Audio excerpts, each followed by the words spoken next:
Hi everyone, it's Colleen. Guess what? It's Christmas in July with rubbernecker stamps. So today's card is going to be a Christmas one. I don't know about you guys, but I have trouble coming up with unique and clever cards for Christmas. I tend to use the same colors like you see here, but I thought I would challenge myself and change up the colors in this poinsettia that you see, along with a few details, and I'm going to create a completely different card with those changes. So let's get started.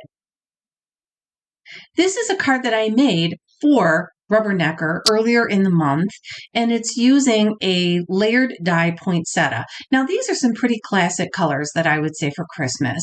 So I wanted to use that poinsettia as a focal point and change up the colors and a few details of that poinsettia and see what I could come up with. The supplies that we need here is poinsettia number 2, which is the die. It is a layered die. And I love that poinsettia. This one is clever. It's called Twas the Night. It is it is a background stamp that has that story, Twas the night before Christmas and all through the house. I'm sure most of you have heard that story. And that's what that stamp is.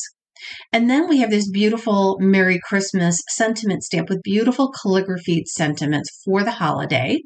We will need to use heavyweight vellum and white cardstock. And then we're going to use color fuse inks in 2 colors here, Whisper and Orchid, and then some gold embossing powder. So we have our supplies. Let's get going on our card, shall we? First step is to stamp the Twas the Night background stamp onto a white card panel. And I'm using some embossing ink because I'm going to emboss this in gold. Now, what I'm doing here is using my first element that I will end up using on my poinsettias, and that is having writing on there. And I love the calligraphy on this Twas the Night background. It's a very fine calligraphy, and I think it's going to be perfect on these poinsettias. So right now I'm just finishing up heat setting it, and then I will be ready to create my poinsettias. And here I have done it. I die cut them on the side using that poinsettia number 2 layered die. And this is what you have. And it's so pretty. So I told you before that this is a layered die, and it's really easy to put this together because it is literally one die that you run through your die cut machine once and you come up with all these layers. So I have die cut 2 sets of the poinsettia that has the printing on it, and then I also die cut 2 sets of vellum. And you're going to see what I'm going to do with that vellum in just a little bit.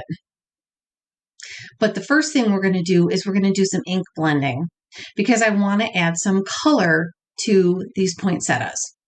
Now, I am using a mini ink blending brush because I only want to ink around the edges of each of these petals. I want to leave some of it white. And you will see the white when we put the poinsettia together. And I'm not being very careful about how I'm inking it because when you put the whole poinsettia together, you won't see all of the little details. What you're going to see is one flower. And that's my goal here, is to create a cohesive layer that will end up looking like one flower. So that's why I actually stamped the Twas the Night background onto a piece of cardstock, and then I went and die cut the poinsettias rather than stamp that background stamp on each layer, if that makes any sense to you. Plus, it's faster doing it this way.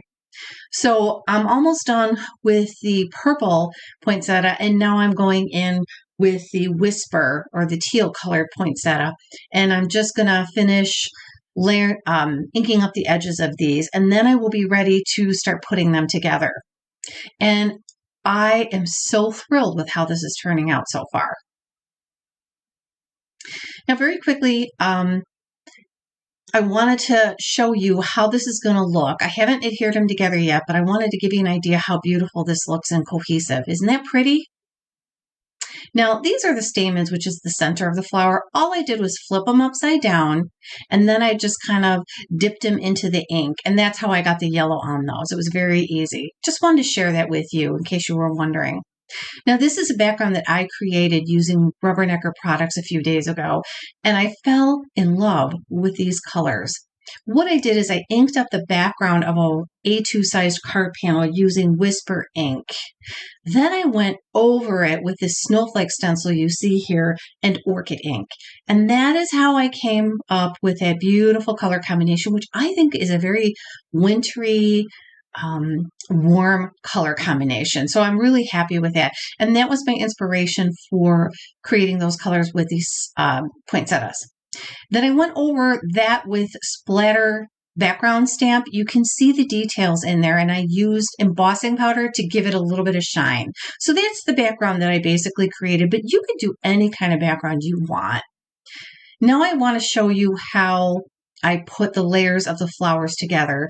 Remember earlier I die cut one poinsettia using the calligraphy version, and then I did it again on that heavyweight vellum. So what I'm doing now is I'm taking the two largest ones and I am adhering the printed one over the vellum, and I'm offsetting it a little bit so that you can see the vellum peeking out behind the inked up flower. And then I leave it on, I keep my finger on it for just a few seconds to make sure that that liquid adhesive does adhere before I go on to the next layer. And basically all I'm doing is building this up.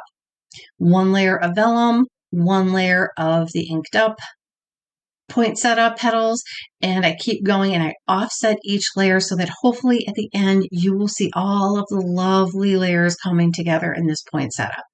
And you'll notice here that I take an opportunity when I'm letting the ink to dry to fluff up the petals because I want them to look three-dimensional.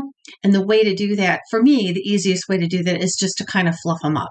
I know some people will take a pencil and then they'll curl the corners. Honestly, I just don't have that kind of patience when I'm creating cards. I love the look. I just don't have the patience. So I tend to do the lazy way, and I just use my fingers and kind of prop them up a little bit so they look three-dimensional. So I'm just about finished, and I'm adding this little yellow stamens right now to the center, and my first flower is finished. And now I'm going to repeat that same process with the purple flower. But I want you to see how glorious that looks with all the detail of the print and the color and the vellum. So you've got texture going on, you've got color going on, and you have dimension going on. Everything you need for a beautiful focal point. Now I'm just staging everything on my card panel, and then once I have it where I want it, then I go ahead and adhere everything down. But I always stage it first to make sure it's where I want it to be. And that was really all there was to this card. You can use any kind of background that you'd like, but what made this card work is that I only stuck with two colors, Whisper and Orchid. And that is how I was able to get this to work. And the colors are very unique, aren't they? They're not your traditional Christmas colors, but I feel like they really work because you have dimension, shine, and you have a lot to look at here. I'm so happy you joined me today. I hope that you get your goodies out and try this out. Thanks for coming by, guys.